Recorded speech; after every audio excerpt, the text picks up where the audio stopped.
Assalamu alaikum aspirants. In this video, we will discuss history of USA past paper 2023.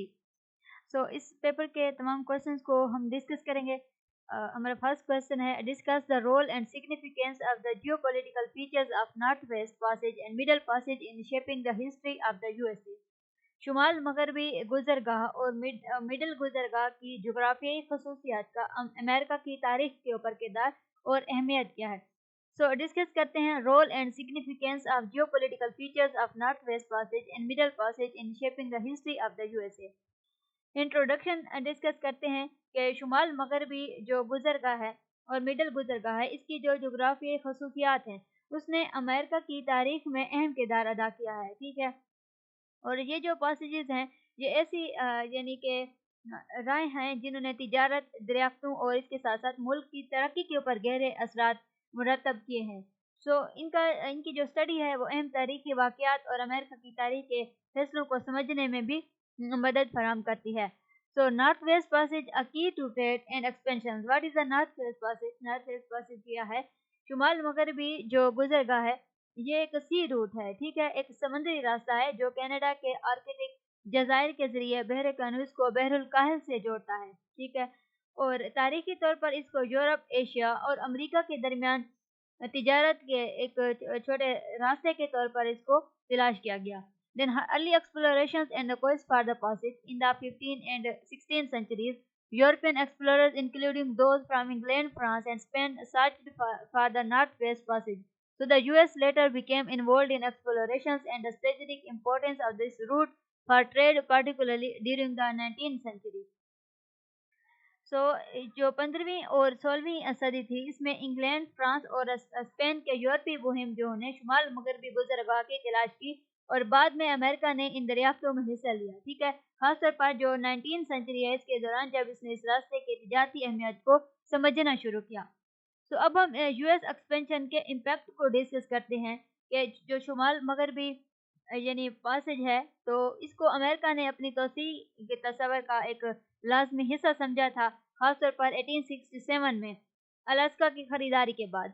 सो ये जो passage है इसकी passage की तिजारती राहदारी बनने की सलाहियत ने अमेरिका को शुमाली जो पानी है उनमें रसाई दी या फिर कंट्रोल करने के लिए उनको इसके ऊपर दिलचस्पी लेने के ऊपर मजबूर किया। So strategic importance in the 20 and 21 centuries, जो 20वीं और 21वीं सदी है इसमें स्ट्रेटजिक की क्या अहमियत है। With the climate change, melting Arctic ice, the Northwest Passage is becoming more accessible. So this has led to a renewed interest from the US and other nations in securing trade routes and territorial claims in the Arctic. माहौलियाती तब्दीली की वजह से Arctic जो बर्फ़ के पिघलने के साथ साथ शुमाल मगरबी गुजरगाह तक रसाई जो है वो आसान हो रही है। ठीक है, इससे अमेरिका और बाकी ममालिक की जानिब से जो आर्कटिक में तिजारती रास्ते हैं और इलाकाई दावे हैं उनके तहफ़्फ़ुज़ के लिए नई दिलचस्पी पैदा हुई है। तो अब हम देखते हैं मिडल गुजरगाह को कि इसकी अमेरिका की तारीख में क्या जो है अहमियत है। तो जो मिडल पैसेज है ये उस खौफनाक समुद्री रास्ते को कहा जाता है जिसका सामना अफ्रीकी गुलामों को बहरी सफ़र के दौरान करना पड़ता था। ठीक है, जब उन्हें बहर कानूस की गुलाम तिजारत के दौरान अफ्रीका से जो है वो अमेरिका लाया गया था। Then a role in the development of the slavery in the US. So the Middle Passage was central to the growth of the slavery in the US. Millions of the Africans were forcibly transported to the southern colonies where they worked on plantations, particularly in cotton, tobacco, and sugar industries.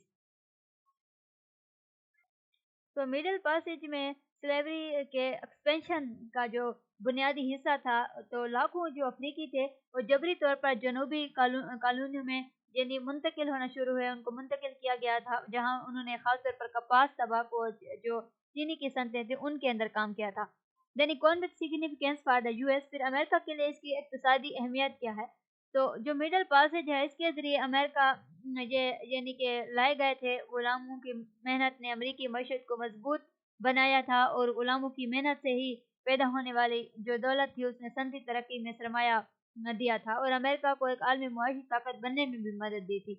So impact on American society and culture, अमेरिकी मुआशरत सकाफत के ऊपर इसके असरात को अगर हम देखें तो जो मिडल पैसेज है उसकी विरासत ने अमेरिका में नस्ली और समाजी तकसीम को बढ़ाया।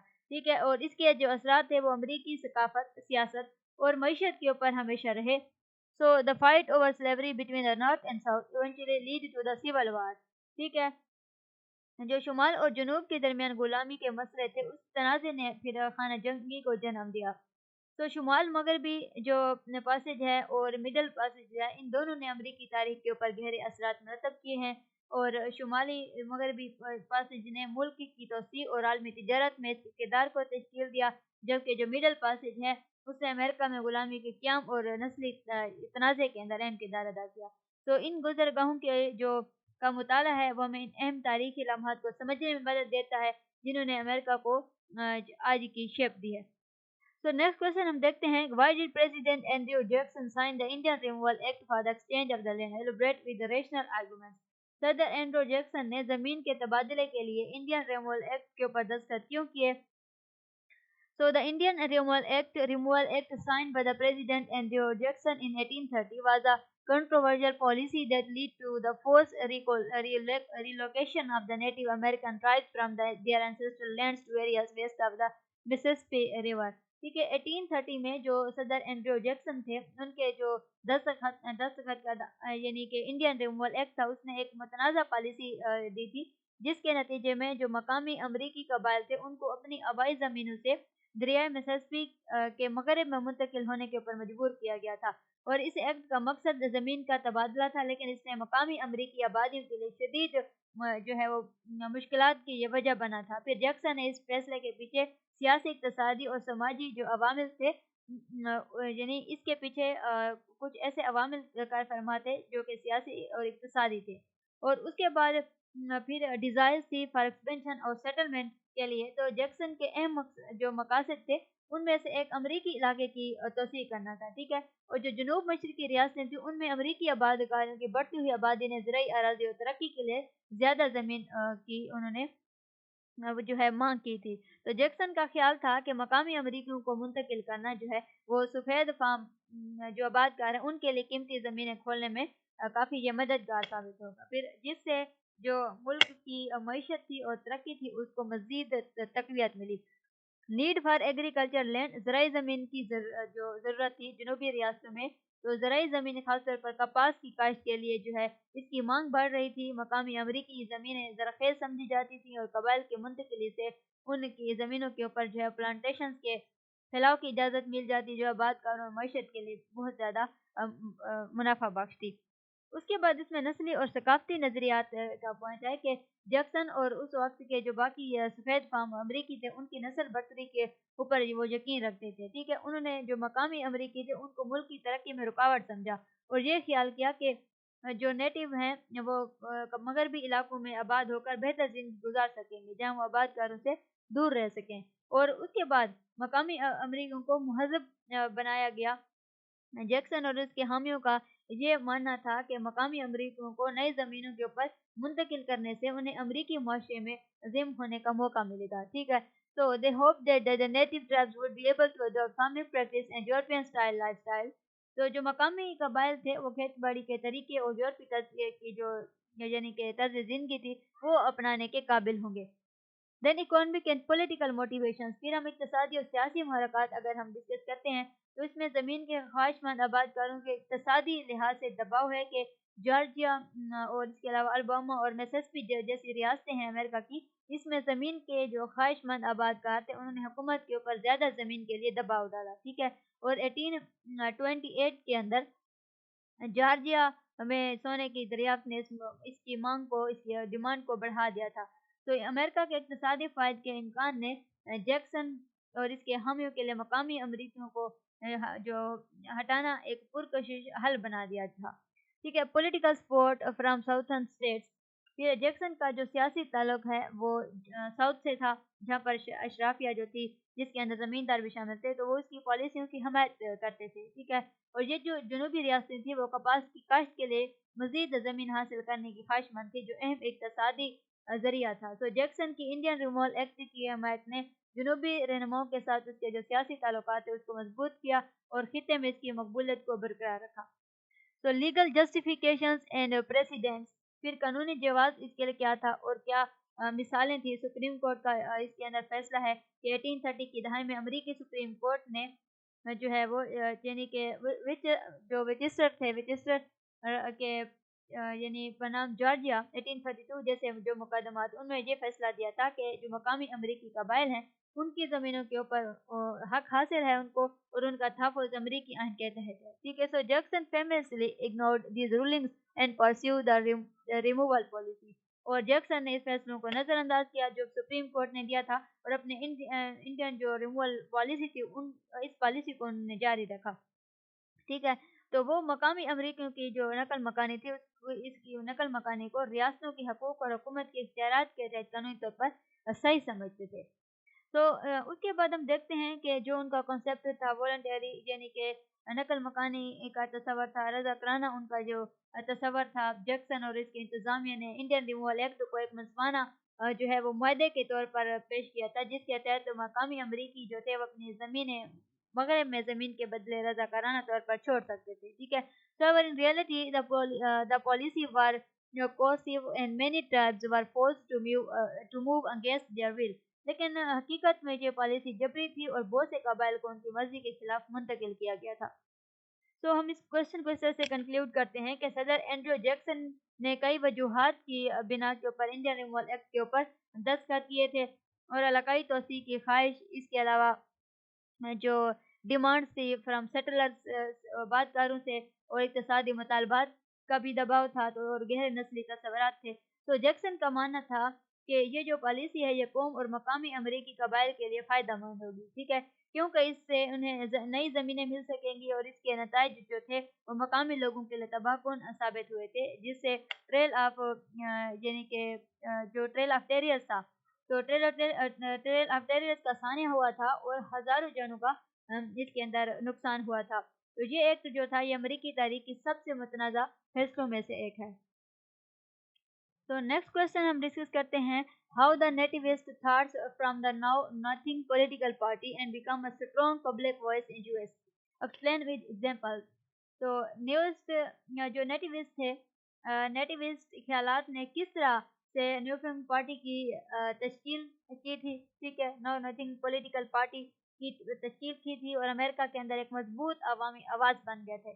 तो know nothing party also known as American party, ठीक है, इसको अमेरिकन पार्टी भी कहा जाता है, जो कि 19 सेंचुरी के मिड में अमेरिका में वजूद में आई थी। ठीक है, और ये जो पार्टी थी नेटिविस्ट ख्यालात के ऊपर मबनी थी, जो तारकीन वतन के मुकाबले में अमेरिका के अंदर पैदा होने वाले बाशिंदों के मफादात को ज़्यादा तरजीह देती थी। So the party become influential for a short time, reflecting the growing anti immigrant and anti Catholic sentiments in the country. ठीक है, ये पार्टी एक मुख्तसर अरसे के लिए बासर रही थी, और मुल्क में बढ़ते हुए मुखालिफ मुहाजिर और मुखालिफ जो कैथोलिक जज्बात थे उनकी ये अक्कासी थी। Then rise of the nativist sentiments, फिर इमिग्रेशन का भी खौफ था। 1840 और 1850 की दहाइयों में अमेरिका में बड़ी सतह के ऊपर जो है वो इमिग्रेशन हुआ था, खासतौर पर आयरलैंड और जर्मनी से। तो बहुत से जो नेटिव अमेरिकन थे वो इस बात के ऊपर खुश थे कि जो कैथोलिक तारकीन वतन है उनकी बड़ी तादाद अमरीकी सकाफती, मजहबी और सियासी मंजरनामे को तब्दील कर देगी। फिर इसमें इकोनॉमिक एंड सोशल टेंशन भी थी कि जो नेटिविस्ट लोग थे, तो इन लोगों को रोजगार के हवाले से भी बहुत ज़्यादा तशवीश थी, खासतौर पर शहरों में जहाँ पर आयरिश तारकीन वतन अक्सर कम उजरत के ऊपर जो है वो मेहनत करते थे। So this created tensions between native born Americans and immigrants, so who were seen as a threat to American economic stability and social order। इससे अमेरिका में पैदा होने वाले जो यानी मेहनत कश थे और तारकीन वतन थे उनके दरमियान कशीदगी पैदा हुई। ठीक है, जो अमरीकी इक़्तिसादी इस्तेहकाम को, स्टेबिलिटी को और समाजी नज़्म के लिए एक ख़तरा समझे जाते थे। Formation of the know nothing party, फिर इसकी खुफिया तौर पर इब्तिदा हुई थी। इस पार्टी की नो नथिंग पार्टी का आगाज़ जो है वो 1840 की दहाई में एक खुफिया तंजीम के ज़रिए हुआ था, order of the star spangled banner. तो इसके तौर पर हुआ था, और इसके अरकान को अपनी सरगर्मियों के बारे में जो है वो पूछे जाने के ऊपर, यानी पूछे जाने पर कि मुझे कुछ नहीं पता, ये कहना सिखाया था, आई नो नथिंग। तो जिसकी वजह से ये पार्टी आमतौर पर नो नथिंग के नाम से जानी जाने लगी। Then anti immigrant and anti Catholic platform, तो इमिग्रेशन को महदूद करना اور कैथोलिक लोगों को सरकारी ओहदे हासिल करने से रोकना शामिल था। और उनका ये मानना था कि कैथोलिक जो है वो खास तौर पर आयरिश तारकीन वतन यूरोप के वफादार हैं ना कि अमेरिकी हुकूमत के, तो जो इनके मुताबिक अमेरिकी इक़्तिदार के लिए खतरा थे। तो know nothing party gains strength, तो फिर नाउ नथिंग पार्टी ने जो है वो यानी कि जोर पकड़ना शुरू किया, उभरना शुरू हुई ये पार्टी 1850 की दहाई में। सियासी कामयाबी अगर हम इसको डिस्कस करें तो 1850 की दहाई के आगाज में जो है वो नाउ नथिंग पार्टी ने खासतौर पर शुमाली रियासतों में काफ़ी सियासी ताकत हासिल की थी। और 1854 में इस पार्टी ने कई रियासती और मकामी इंतखाबात में कामयाबी हासिल की थी। ठीक है, तो कुछ जो अरकान कांग्रेस थे उनकी नशिस्तें भी जीतने में ये कामयाब हुए थे। तो पार्टी का जो मुखालिफ यानी मुहाजिर मौक़िफ़ था इन अमरीकियों के साथ अमान था, जो मुल्क की आबादियाती और सियासी सूरत हाल ब तब्दीलियों के बारे में फ़िक्रमंद थे। नेक्स्ट पॉइंट हम देखते हैं decline of the know nothing party. फिर इसका यानी नॉन नथिंग पार्टी का डिक्लाइन था इंटरनल कॉन्फ्लिक्ट से, lack of the clear policy नहीं थी। So despite its early success the know nothing party began to decline in the late 1850। सो इब्तदाई कामयाबियों के बावजूद जो नव नथिंग पार्टी थी उसने 1850 की दहाई के आखिर में जो है वो जवाल पजीर होने लगी थी। और पार्टी को गुलामी जैसे अहम कौमी मसाइल के ऊपर कोई वाज़ेह पॉलिसी हासिल नहीं थी, जिसकी वजह से इसमें तकसीम पैदा हुई। ठीक है, और ये जो यानी कि तकसीम थी, तो कुछ अरकान गुलामी के हामी नजरियात की हमायत करते थे, जबकि बाकी इसके मुखालिफ होते थे। ठीक है, और उसके बाद फिर रिपब्लिकन पार्टी का यानी कि उभरना शुरू हुआ, उसकी इमरजेंस शुरू हुई। रिपब्लिकन पार्टी के अरूज जो कि गुलामी के खात्मे और इत्तेहाद के तहफ़्फ़ुज़ के ऊपर यानी ये मरकूज़ होती थी, तो इसने इस पार्टी को जो है वो पीछे धकेल दिया था। And many of the know nothing voters eventually join the Republican party. ठीक है, और बहुत से जो इस पार्टी के नो नथिंग पार्टी के हमायती थे वो रिपब्लिकन पार्टी में शामिल हो गए, जिससे नो नथिंग पार्टी का जवाल मज़ीद तेज़ हो गया। और उसके बाद जो है वो रिफ्लेक्शंस हैं, यानी कि reflection of the social tension. तो नो नथिंग पार्टी जो थी वो अमेरिकी तारीख की इस दौर की नुमाइंदगी करती है जब समाजी और सियासी तनाज़ात अरूज पर थे। ठीक है, और इस तब्दीली के खौफ और इमिग्रेशन के बारे में जो तशवीश थी उसको उजागर किया गया, जो आज भी अमेरिकी सियासत में उभरते रहते हैं। तो इस क्वेश्चन को हम कंक्लूड करते हैं कि जो नेटिविस्ट ख्यालात थे, तो ये जो पार्टी थी नो नथिंग पार्टी, ये उस ख्यालात के ऊपर, नेटिविस्ट की ख्यालात के ऊपर मबनी थी जो इमिग्रेशन और अमरीकी इक़्तिदार के लिए तसव्वुराती खतरे से जन्म ले रही थी। ठीक है, और ये एक मुख्तसर अरसे की सियासी क़ुव्वत थी, लेकिन इसका अरूज और ज़वाल जो है वो 19th सेंचुरी में इमिग्रेशन और मज़हबी इख्तिलाफ़ात के बारे में बढ़ती हुई बेचैनी की अक्कासी करता है। So the legacy of the know nothing party continues to influence American political debates on immigration and national identity. और इस तरह से जो नो नथिंग पार्टी की मीरास है वो आज भी अमेरिकी सियासी मुबाहिस में इमिग्रेशन और कौमी चुनाव के मामलात के ऊपर असरअंदाज होती है। तो नेक्स्ट क्वेश्चन है discuss in detail the main stream agenda of Theodore Roosevelt domestic level secure deal program. Theodore Roosevelt के मुल्की सतह के स्क्वायर डील प्रोग्राम के मरकजी एजेंडे के ऊपर तफसील से गुफ्तगू करें। तो इंट्रोडक्शन देखते हैं हम थियोडर रोजवेल्ट के स्क्वायर डील प्रोग्राम का। तो ये एक ऐसा अंदरूनी पॉलिसी एजेंडा था जिसका मकसद तमाम अमरीकियों के लिए मुनफाना और मसावी मौके को यकीनी बनाना था। So the program focus on addressing social and economic issues. ठीक है, इस प्रोग्राम ने मुआशरती और मुआशी मसाइल को तरक्की पसंद इस्लाहत के जरिए हल करने के ऊपर तवज्जो दी थी। और इसके अलावा जो मेहनत काश सार्फिन और कारोबार के हकूक थे उनको भी बढ़ाया, फ़रोग दिया, जबकि ताकतवर कारपोरेशन की ज़्यादतियों को रोकने की भी कोशिश की। तो उसके बाद है स्क्वायर डील के 3 बड़े असूल थे। एक था यानी कि कारपोरेशन के ऊपर कंट्रोल। रोजवेल्ट का मानना था कि बड़ी बड़ी कारोबारी इदारे जो हैं वो बहुत ज़्यादा ताकत हासिल कर रहे हैं और मजदूर और सार्फिन का इस्तेसाल कर रहे हैं, तो उन्होंने अवामी मफादात को नुकसान पहुँचाने वाली जो इजारादारी थी उसको कंट्रोल करने के लिए उनको खात्मा करने का उसने इरादा किया था। फिर रोजवेल्ट ने जो है वो शर्मेन एंटी ट्रस्ट एक्ट का इस्तेमाल यानी करते हुए इस इजारादारियों को तोड़ा और मसाफकत को फ़रोग दिया। उन्होंने ख़ास तौर पर नॉर्दर्न जो है वो सिक्योरिटी जो कंपनी थी, जो एक रेलवे इजारादारी थी, उसको तोड़ने के ऊपर जोर दिया। Regulations of the railroad Elkins act 1903 and the Hepburn act 1906 were passed to regulate railroad rates and ensure fairness for consumers। और 1903 का जो यानी कि एक्ट था एल्केन्स एक्ट और 1906 का है हेप 1 एक्ट था, तो ये पास किया गया था ताकि रेलवे के जो यानी कि रेट्स थे उनको कंट्रोल किया जा सके और सार्फिन के लिए इंसाफ फराहम किया जा सके।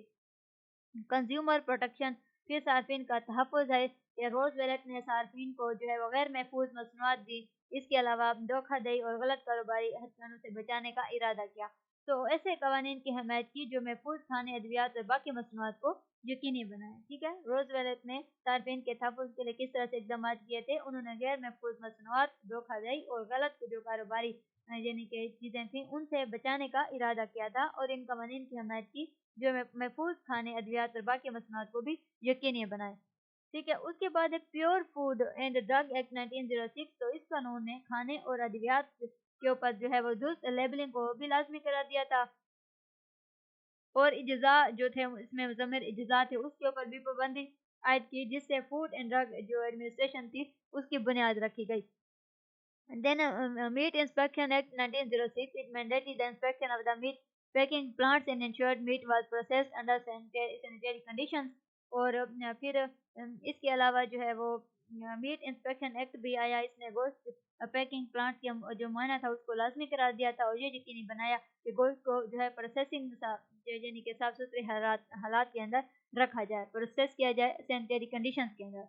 तो उसके बाद जो है कुदरती वसाइल का तहफ़्फ़ुज़ भी किया गया, उनको कंज़र्व करने की कोशिश की गई। रोज़ वेलेट कुदरती वसाइल के ज़्यादा इस्तेमाल और इसके अलावा कमी से परेशान थे, तो उन्होंने वसाइल के तहफ़्फ़ुज़ को अपने सिक्योरिटी प्रोग्राम का भी एक अहम हिस्सा बनाया, जिसके अंदर नेशनल पार्क थी। रोज़ वेलेट ने 5 कौमी पार्क्स जो 18 इसके अंदर जो कौमी यानी कि मोमेंट्स थी, यादगारें थी और 150 कौमी जंगलात कायम करके इन पार्क्स के निज़ाम को मज़ीद बढ़ाया, वसअत दी।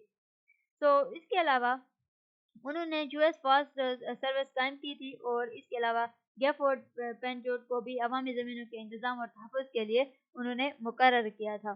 ठीक है, सो उसके बाद हम लेबर एंड वर्क राइट्स की बात करते हैं। तो लेबर और वर्क राइट्स जो थे उन्होंने यानी कि वर्कर के राइट को सपोर्ट किया। रोजवेलेट के स्क्वायर डील ने सनती मजदूरों की बढ़ती हुई ताकत के बावजूद मैनेज करती उनकी ज़रूरत को पूरा किया। और इसके अलावा कोयले की हड़ताल थी 1902 के अंदर, जब कोयले के मजदूर हड़ताल पर चले गए थे तो रोजवेलेट ने मजदूरों और मालिकान के दरमियान सालसी के लिए मदाखलत की और बगैर किसी मुआशी खलल के मजदूरों के लिए मुनसिफाना उजरत और बेहतर हालात को उन्होंने यकीनी बनाया था। ठीक है, और काम की जो जगह थी उसकी भी हिफाजत भी यानी कि की गई, वर्क प्लेस सेफ्टी के इकदाम भी ये किए गए थे। और जो रोज़वेले थे यानी कि उन्होंने जो जहाँ पर मज़दूर काम करते थे वो तो उस जगह को महफूज बनाने की कोशिश की, उस जगह के हालात को बेहतर बनाने के लिए कवानीन की हमायत की, जिसमें बच्चों से मेहनत मजदूरी को महदूद करना था, खवातीन के काम के औकात को कम करना भी इसके अंदर शामिल था। Then strengthen the role of the union, फिर यूनियन की किरदार को मजबूत करने की कोशिश की गई।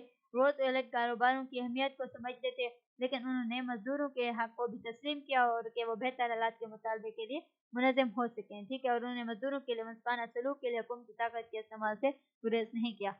तो इकोनॉमिक रिफॉर्म एंड रेगुलेशंस, और फिर इकोनॉमिक रिफॉर्म्स की गई, रेगुलेशंस लाई गई। बड़ी कारोबारी जो इदारे थे उनका जो कंट्रोल था वो रोज़वेलेट और आज़ाद मार्केट की मईशत की अहमियत को समझते थे, लेकिन उन्होंने ताकतवर कॉरपोरेशन की ज़्यादतियों को रोकने की कोशिश की थी। और इसके अलावा इसमें है कि जो Interstate Commerce Commission Roswell strengthened the ICC ability to regulate railroads more effectively and ensure fair practices. ठीक है, रोजवेलेट ने आईसीसी को मजबूत किया ताकि वो रेलवे को मौसर तरीके से कंट्रोल कर सके और मुनसिफाना अमल को यकीनी बना सके। ठीक है, तो नेक्स्ट हम इसमें पॉइंट डिस्कस करते हैं एंटी ट्रस्ट लॉज का। तो रोजवेलेट ने बड़ी कारपोरेशन को ऐसे नाजायज जो कारोबार थे, कारोबारी हथकंडे थे, उनको अख्तियार करने से रोकने के लिए ट्रस्ट जो है वो बनाया था और ट्रस्ट बस्टिंग की, जिससे सार्फिन और मैनेजर को जो है वो नुकसान पहुंचे।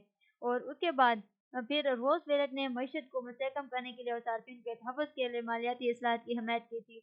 और इस कानून का मकसद जो था वो अवामी यानी कि यूटिलिटीज़ के मुताबिक जो है वो यानी कि उनके जो अवामी यूटिलिटीज़ थी उनके मुताबिक उनको काम करने के लिए बेहतर बनाया, उनका यूटिलिटीज़ का कंट्रोल। और इसके अलावा ये यकीनी बनाना था कि अवाम के बेहतरीन मफाद में किस तरह से काम किया जाए और अवामी राय और सियासी हिकमत अमली जो थी जिसके अंदर यानी कि बली पलपट थी, जिसमें रोज वेलेट ने अपने ओहदे को अवामी राय के ऊपर असरअंदाज होने और अपने स्क्वायर डील की जो तशहीर थी उसके लिए मौसर तरीके से इस्तेमाल किया। और वो अपने जो यानी कि उनकी डायनेमिक स्पीच होती थी, जो शीली तकरीर होती थी, वो अपने इस्लाहात को आगे बढ़ाने के लिए प्रेस के इस्तेमाल के लिए भी बहुत मशहूर थे।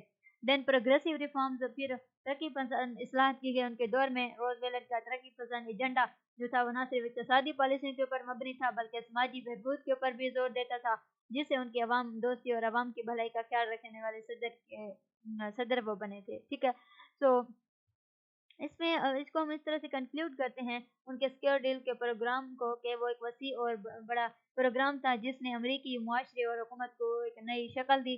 तो कॉरपोरेशन पर कंट्रोल, सार्फिन का तहफ़्फ़ुज़ और कुदरती वसाइल के तहफ़्फ़ुज़ के ऊपर तवज्जो देकर तो थियोडोर रूज़वेल्ट ने तमाम अमरीकियों के लिए एक मनसबाना मुआशरे की तश्कील का अज़्म किया। ठीक है, and his reforms set important precedents for future government interventions in the economy and laid the groundwork for the progressive policies of the 20th century।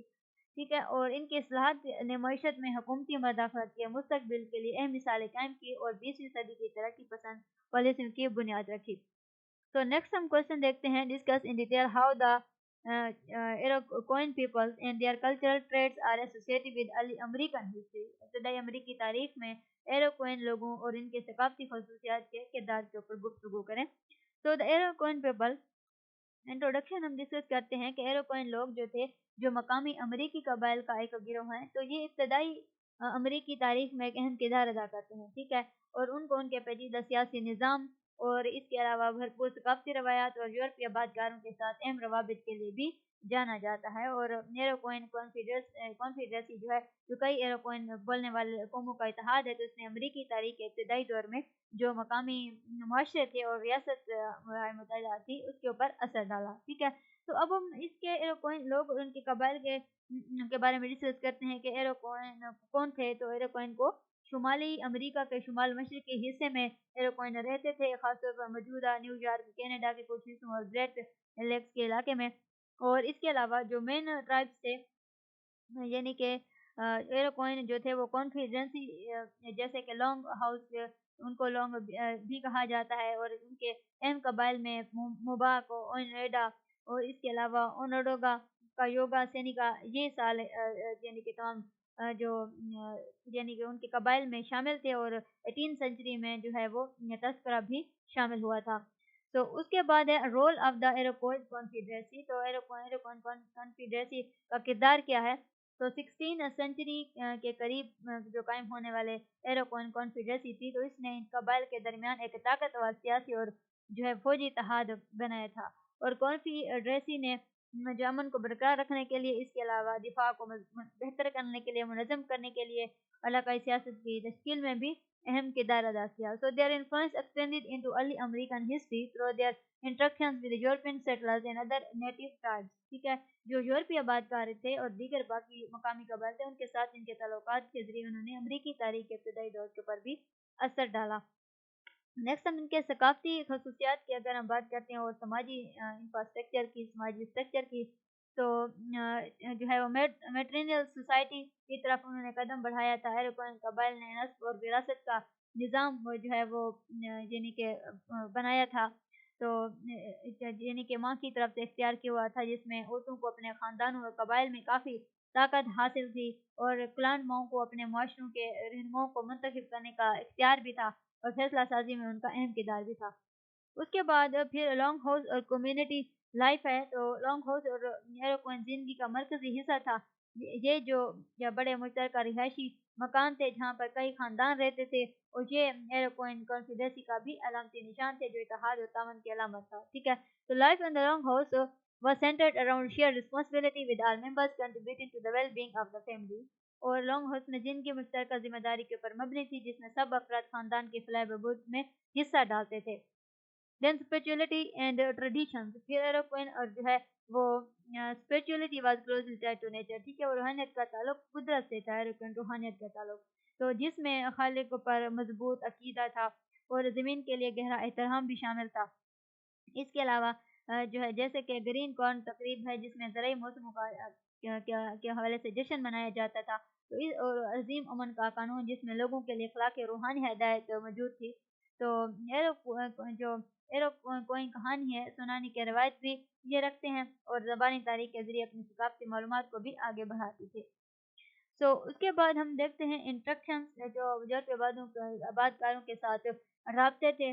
तो फ्रांसीसी और डच के साथ इब्तदाई रवाबित थे। 17 सेंचुरी में एरोक्वाइन लोगों ने इब्तदाई तौर पर फ्रांसीसी और डच ताजरों के साथ पुरअमन राब्ते कायम किए थे और खसूसन जो है वो उन्होंने तिजारत में वो यानी कि शामिल हुए थे खास तौर पर। तो इस तरह से जो उनके यूरोपीय आबादकारों के साथ जो ताल्लुकात थे वो ज़मीनी तनाज़ात और बाकी जो दूसरे कबाइल जैसे कि होरन कबीला था तो उससे पेचीदा हो गए थे जो फ्रांसीसियों के लिए काफ़ी यानी हलीफ थे। तो उसके बाद हम देखते हैं ब्योरो जंगें और बरतानवी अलाइंसेस को बरतानवी इत्तेहाद को। तो during the 17th century the Iroquois participated in the Beaver Wars, a series of the conflicts with other Native American tribes such as Huron to control fur trade routes. So Iroquois allied with the British during this period as they sought to gain access to European goods and strengthen their positions in the region. ठीक है। तो इसमें जो 17th century थी उसके दौरान एरोक्वाइन ने जो है वो ब्योर जंगों में हिस्सा लिया था। ठीक है, जो दूसरी मकामी अमरीकी कबाइल थे जैसा कि बोरन के साथ जंगें थी ताकि फर की तिजारत के रास्तों के ऊपर काबू हासिल किया जा सके, कंट्रोल किया जा सके। और इस अरसे के दौरान एरोक्वाइन ने बरतानवियों के साथ भी इत्तेहाद किया। ठीक है, ताकि जो यूरोपीय अशिया हैं उन तक रसाई हासिल की जा सके और इलाके में अपने मकाम को भी मजबूत किया जा सके। तो उसके बाद हम अगर इम्पैक्ट की बात करते हैं कि जो एरोक्वाइन थे, एरोक्वाइन कॉन्फिडेंसी के सियासी निज़ाम में अमेरिका के लिए किस तरह से जो है इब्तदाई निज़ाम के क़याम के ऊपर असर डाला था और रिप्रेजेंटेटिव जो गवर्नमेंट थी यानी अमेरिका का इब्तदाई निज़ाम था उसके क़याम के ऊपर असर डाला। फिर नुमाइंदा हुकूमत का निज़ाम जिसमें जो है वो चीफ अफराद की नस्ल की कौंसल थी लोगों की तरफ से फैसला करती थी और अमरीकी आइन में कुछ जमहूरी ख्यालात के लिए एक मॉडल था। जहाँ तक कि जो बुनियामन फ्रैंकलिन थे फ्रैंकलिन ने एरोक्वाइन के इत्तेहाद को सराहा था और उसे अमरीकी कॉलोनी में इत्तेहाद की ज़रूरत के लिए भी एक मिसाली हैसियत करार दिया था। ठीक है, तो इसमें हम फोर्थ पॉइंट देखते हैं एरोक्वाइन और इसके अमरीकी इनकलाब का। तो अमरीकी इनकलाब के दौरान एरोक्वाइन कॉन्फिडेंसी के इत्तेहाद में वफादारी के हवाले से इख्तिलाफात पैदा हुए। ठीक है, और सम जो ट्राइब्स थे यानी कि कुछ जो इसके अंदर कबाइल थे उन्होंने बरतानियों के साथ दिया था और ताकि अपनी ज़मीनों को नौआबादियाती फैलाव से बचाया जा सके, जबकि दूसरे जो थे वो ख़ास तौर पर ओनेडा और तस्करोवा वो अमरीकी नौआबादियात के हामी थे और इस डिवीजन ने तकसीम ने कॉन्फिडेंसी के अंदरूनी इख्तिलाफात को भी जन्म दिया था। तो अब हम इसके तवील मुद्दती नताइज की बात करें तो अमरीकी इनकलाब के बाद एरोक्वाइन कॉन्फिडेंसी अपनी ज़्यादातर ज़मीन और अपने इन्फ्लुएंस खो बैठी थी। ठीक है, और पेरिस का जो माहिदा था 1783 में हुआ था इसने जंग को ख़त्म किया। ठीक है, और इसके बाद अमरीकी फैलाव ने भी जो एरोक्वाइन था उस इलाकों में इजाफा किया था और बहुत से एरोक्वाइन लोगों को कनाडा मुंतकिल होना पड़ा था। जो आज भी कुछ ग्रुप्स जैसे कि ग्रुप्स कुछ 6 नेशंस हैं जो इस तरह से 6 कौमें अब भी आबाद हैं। तो एरोक्वाइन लोग और उनके सकाफती खसूसियात ने इब्तदाई अमरीकी तारीख की तश्कील में एक अहम किरदार अदा किया है और उनके पेचीदा सियासी निज़ाम जो था यानी माँ की तरफ निस्ब के निज़ाम था और यूरोपीय आबादकारों के साथ उनके जो ताल्लुकात थे उनने अमरीकी मौशत में देर पा असरात छोड़े। ठीक है, तो अब हम नेक्स्ट क्वेश्चन डिस्कस करते हैं how the strict constructionist ideas of the Jefferson and the laws the constructionist thoughts of the Hamilton created major debates in domestic US politics also provide comprehensive arguments। यानी Jefferson की सख्त तशरीह नज़रियात और Hamilton के नरम तशरीह ख्यालात ने अमरीकी दाखिली सियासत में किस तरह अहम डिस्कशंस को जन्म दिया। तो सबसे पहले हम इसके इंट्रोडक्शन को डिस्कस करते हैं कि आइन की ताबीर के ऊपर मुख्तलिफ ख्यालात ने इब्तदाई अमरीकी सियासत में अहम किरदार अदा किया था। ठीक है, और जो थॉमस जेफरसन थे जो सख्त तशरीह के हामी थे वो अलेक्जेंडर हैमिल्टन और जो नरम तशरीह पर यकीन रखते थे तो उनमें वफाकी इख्तियारात हुकूमत के किरदार और कौम के मुस्तकबिल के बारे में मुख्तलिफ आरा थी। ठीक है, उनके दरमियान ये जो डिस्कशन है सियासी जमातों के क़याम की भी बुनियाद बनी। सो नेक्स्ट हम देखते हैं जो सख्त तशरीह थी महदूद हुकूमत का जेफरसन का इसमें नज़रिया था कि सख्त जो तशरीह थी उसका ये अकीदा है कि हुकूमत को सिर्फ वो इख्तियारात इस्तेमाल करने चाहिए जो आइन में वाज़ेह तौर पर दिए गए हों, और इस नज़रिए के मुताबिक कोई भी ऐसा इख्तियार जो मखसूस तौर पर ज़िक्र उसका ना किया गया हो, रियासत जो अवाम के लिए मखसूस है। ठीक है, फिर नेक्स्ट हम देखते हैं जेफरसन के नज़रियात को, के जो सख्त तशरीह के एक बड़े हामी थे, और उनका मानना था कि एक महदूद वफाकी हुकूमत जो है वो अनफरादी आज़ादियों को महफूज रखने और जबर को रोकने के लिए ज़रूरी है। तो इसने आइन की जो है वो तंग ताबीर की हमायत की थी, और हुकूमत को भी ऐसे इख्तियार देने की मुखालफत की थी जो वाज़ेह तौर पर बयान ना किए गए हों। और इसके अलावा जेफरसन ने कौमी बैंक के क़याम की भी मुखालफत की थी। ये उन्होंने ये आर्ग्यू किया कि आइन जो है वो वफाकी हुकूमत को ऐसा करने का इख्तियार वाज़ेह तौर पर नहीं देता, और उसे खदशा था कि एक ताकतवर जो मरकज़ी बैंक है वो रियासती हुकूक को ख़त्म कर देगा। ठीक है, और उसके बाद हम इनकी पॉलिसी के ऊपर असरात को अगर हम देखें, तो जेफरसन की जो सख्त तशरीह थी, तो इसने इसकी सदारत को मुतासर किया था, जिसकी वजह से उसने रियासी मामलात में वफाकी मदाखलत को महदूद किया और कौमी कर्ज को भी कम करने के ऊपर तवज्जो दी थी। ठीक है, और इसने रियासतों के हकूक़ की हिफाजत की और ज़रई मफादात को तनतीजा पीती जाती पॉलिसियों के ऊपर तरजीह दी। उसके बाद नरम तशरीह का जो रवैया था, मजबूत मरकज़ी हुकूमत का हैमिल्टन का नज़रिया, तो अगर हम ये देखें तो ये अकीदा ये कहता है कि आइन की तशरीह वसी तौर पर की जानी चाहिए। ठीक है, जिससे वफाकी हुकूमत को वो इक़दाम करने की इजाज़त मिले जो यानी कि एक्सप्लेन किए गए हों। ठीक है, जो सरा से बयान यानी कि जो सरा से बयान नहीं किए गए लेकिन कौम की फलाह बहबूद के लिए ज़रूरी समझे जाते हैं। और उसके बाद हैमिल्टन के नज़रियात अगर हम देखें, तो अमेरिका के जो पहले सेक्रेटरी ख़जाना थे अलेक्जेंडर हैमिल्टन, जो नरम तशरीह के बड़े हामी थे, और उनका मानना था कि जो नौजवान कौम को दरपेश चैलेंजेस से निमटने और इक़्तिसादी तरक्की की हमायत के लिए वफाकी हुकूमत की वसीअ इख्तियारात की ज़रूरत है। और इसके अलावा हैमिल्टन ने कौमी बैंक के क़याम की पुरज़ोर हमायत की थी, ये दलील देते हुए कि ये कौम की जो माली हालत है उसको मुस्तहकम करने में और तिजारत को फ़रोग़ देने और कर्ज़ के ज़राए को फराहम करने के लिए भी ज़रूरी है। ठीक है, और उसका मानना था कि आइन की ज़रूरी और मुनासिब नेसेसरी एंड प्रॉपर जो शिक है वो ऐसे इदारों के क़याम का जवाज़ फराहम करती है, चाहे वो सरहतन उनका ज़िक्र ना किया गया हो। तो इनके पॉलिसी के ऊपर अगर हम असरात देखें, तो हैमिल्टन की जो नरम तशरीह थी उसकी बहुत सी पॉलिसियों को इसने मुतासर किया था, जैसा कि कौमी बैंक का क़याम है, और promotion of industry and commerce है, और एक मजबूत मरकज़ी हुकूमत का क़याम भी इसके अंदर शामिल है। तो वो ये यकीन रखते थे कि कौमी मसाइल जैसे कि दिफा है, मालियात है और इक़्तिसादी तरक्की है, इसका इंतज़ाम किया जा सके, इसको बेहतर बनाया जा सके। So major debates between Jefferson Hamilton, इनके अंदर यानी कि जो मेजर डिबेट्स थी वो क्या थी कि जेफरसन और हैमिल्टन के दरमियान सबसे अहम जो डिस्कशंस थी उनमें से एक कौमी बैंक के क़याम के ऊपर डिस्कशन थी। ठीक है, और हैमिल्टन के नए तशरीह ने जो है ये दलील देने की इजाज़त दी कि ऐसा बैंक कौम की इक़्तिसादी इस्तेहकाम के लिए जो है वो ज़रूरी है। जबकि जेफरसन ने जो है वो सख्त तशरीहात के ऊपर अमल करते हुए इसे गैर आइनी समझा था, और उसे वफाकी हुकूमत के लिए बहुत ज़्यादा ताकत देने वाला तस्वर वो करते थे। उसके बाद अगर हम जेफरसन के आर्गूमेंट देखें, तो उन्होंने ये यानी कि उनके आर्ग्यू था कि आइन जो है वफाकी हुकूमत को बैंक कायम करने का इख्तियार नहीं देता, और इस तरह का इक़दाम ताकत की ज़रूरत से ज़्यादा मरकज़ियत का बायस बनेगा। ठीक है, और हैमिल्टन की दलील क्या थी कि उसने ये जवाब दिया था कि आइन की ज़रूरी और मुनासिब शिक जो है वो कौमी बैंक जैसे इदारे के क़याम की इजाज़त देती है, चाहे उसका सरहतन ज़िक्र ना किया गया हो। जेफरसन की सख्त तशरीह और हैमिल्टन की नरम तशरीह, इसके दरमियान डिस्कशंस ने इब्तदाई अमरीकी सियासत की डायरेक्शंस मुतय्यन करने में अहम किरदार अदा किया। ठीक है, और these ideological differences highlight the fundamental tensions between federal and state powers. ठीक है, और इस नज़रियाती इख्तिलाफात ने वफाकी और रियासी इख्तियारात के दरमियान बुनियादी तनाज़ात को उजागर किया, जो अमरीकी तारीख में आगे बढ़ते रहे, और हैमिल्टन के मजबूत मरकज़ी हुकूमत के कॉन्सेप्ट को बाद में ज़्यादा अहमियत दी गई। जेफरसन के महदूद हुकूमत और रियासी हकूक़ के ख़यालात ने भी सियासी जमात और आइनी ताबीर के अर्तका में काफ़ी असरात छोड़े। नेक्स्ट हम क्वेश्चन देखते हैं, write notes on to the following missionary diplomacy, new nationalism और ब्रॉडर रफिंग्स।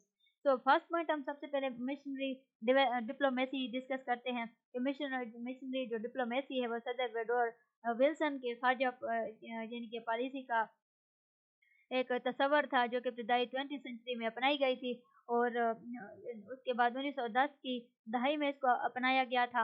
और विल्सन का ये मानना था कि अमेरिका का इखलाकी फ़र्ज़ है कि वो बाकी ममालिक ख़ासतौर पर लातीनी अमेरिका और कैरेबियन में जमहूरी इक़्तिदार और असूलों को फैलाए। ठीक है, और ये डिप्लोमेसी जो थी ये आइडियलिज़्म और मदाखलत के ऊपर मबनी थी, जिसमें अमेरिका जमहूरियत के फ़रोग़ के लिए गैर मुल्की ममालिक में मदाखलत करता था। और इसके की फीचर्स की बात करें तो इसमें जमहूरियत का फ़रोग़ है। विल्सन की डिप्लोमेसी का मकसद जो था वो उनकी इन ममालिक की मदद करना था जो जमहूरी हुकूमतें कायम करना चाहते थे, और उन्होंने जोर दिया कि अमेरिका को जमहूरी और मुनसिफाना हुकूमतों की हिमायत करनी चाहिए, ठीक है, जबकि अमराना हुकूमतों की मुखालफत करनी चाहिए। और उसके बाद इस पॉलिसी के तहत अमेरिका ने मेक्सिको और इसके अलावा हैती और डोमिनियन रिपब्लिकन के समेत कई लातीनी अमेरिकी ममालिक में मदाखलत की थी, और विल्सन ने इस मदाखलत को अमेरिकी मफादात के तहफ़्फ़ुज़ और इसके अलावा अपने खित्ते में हुकूमतों को स्टेबल करने के एक तरीके के तौर पर पेश किया था। फिर इसके ऊपर तनकीद भी की जाती रही कि विल्सन के असूलों ने जमहूरियत के फैलाने के अकीदे को फ़रोग़ दिया और कई सालों तक अमेरिकी ख़ारजा पॉलिसी के ऊपर असर डाला। और ये तनकीद की जाती रही कि इस पॉलिसी को बाज़ औक़ात मुनफ़िक़ाना कहा गया और अमेरिकी हमायत याफ़्ता हुकूमतों के क़याम की वजह बनी, जो हकीकी यानी कि जमहूरी खुद मुख्तारी के बजाय अमेरिका के मफादात को तरजीह देती थी। नेक्स्ट पॉइंट हम दूसरा देखते हैं न्यू नेशनलिज़्म का। इसको हम डिफ़ाइन करते हैं कि न्यू नेशनलिज़्म क्या है। न्यू नेशनलिज़्म वो यानी कि पॉलिटिकल फ़िलॉसफ़ी था जिसे थियोडोर रूज़वेल्ट ने 1912 में अपनी सदारती मुहिम के दौरान पेश किया था, ठीक है। तो जब उन्होंने रिपब्लिकन पार्टी छोड़ दी थी, तो इस फलसफे का मकसद एक मजबूत वफाकी हुकूमत के ज़रिए कारोबारी इदारों को रेगुलेट करना था, और इसके अलावा मुआशी फलाह बहबूद को भी बेहतर बनाना था। अवामी फलाह जो यानी मफाद था उसके लिए भी कारपोरेशन की ताकत को कंट्रोल करना था। सो इसके की फीचर्स क्या हैं? बड़े कारोबारों की रेगुलेशंस की गई, बिग बिजनेसेस की। रोज़वेल्ट ने बड़ी कारपोरेशन खासतौर पर इजारादारियों की ताकत को महदूद करने के लिए हुकूमती मदाखलत की हमायत की और सार्फिन और मजदूरों के तहफ़्फ़ुज़ के ऊपर जोर दिया। फिर इस पॉलिसी में मजदूर हकूक़ की इस्लाहात के ऊपर भी जोर दिया गया, जिनमें बच्चों की मजदूरी के कवानीन और कम अज़ कम उजरत के जो स्टैंडर्ड थे और काम की जगह की हिफाजत, ये तमाम चीज़ें इसके अंदर शामिल थी।